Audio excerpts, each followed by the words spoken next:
لماذا الكلب باسط ذراعيه في القرآن الكريم ولم يتقلب، بينما أهل الكهف تقلبوا يمينا وشمالا؟ أحد علماء الطب الألمان يقول: كنت مسافرا يوما وصادفني في المطار شابا قدم لي نسخة من القرآن المترجمة. شكرته ووضعت النسخة في جيبي على نية إلقائها في سلة المهملات.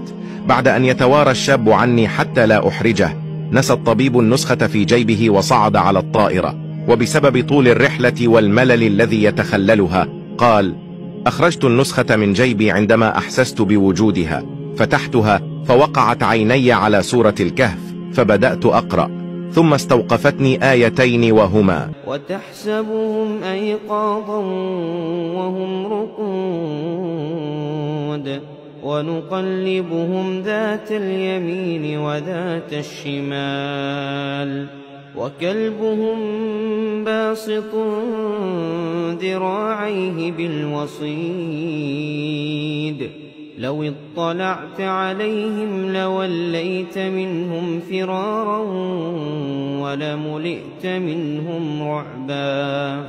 يقول الطبيب أن تقليبهم وهم نائمون مفهوم من أجل أن لا تتقرح أجسامهم إذا بقوا نائمين على وضعية واحدة، ولكن ما فاجأ الطبيب قوله في الآية السابقة: عليها وترى الشمس إذا طلعت تزاور عن كهفهم ذات اليمين، وإذا غربت تقرضهم ذات الشمال، بمعنى أن الشمس تدخل الكهف كل يوم، لكنها لا تأتي على أجسامهم مباشرة. يقول: هذا معروف في الطب حتى لا تحدث تقرحات السرير، يجب أن تكون الغرفة مهواة وتدخلها الشمس دون أن تكون مباشرة على الجسم. ثم عاد الطبيب للتفكير في الآية التالية، حيث يقول بأنه فعلا حتى لا يتقرح الجسم يجب أن يقلب النائم حتى لا يتعفن الجسم وتأكله الأرض.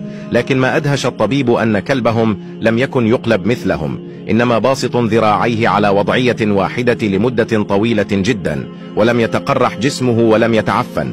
هذا الأمر دفع الطبيب إلى دراسة فسيولوجية الكلاب، وما أدهشه أكثر أنه وجد أن الكلاب تنفرد بوجود غدة تحت جلدها تفرز مادة تمنع تقرح الجلد ما دام في جسد الكلب حياة، لذلك لم يكن كلبهم يتقلب مثلهم. هذا الطبيب أسلم بسبب هذا الأمر الإعجازي.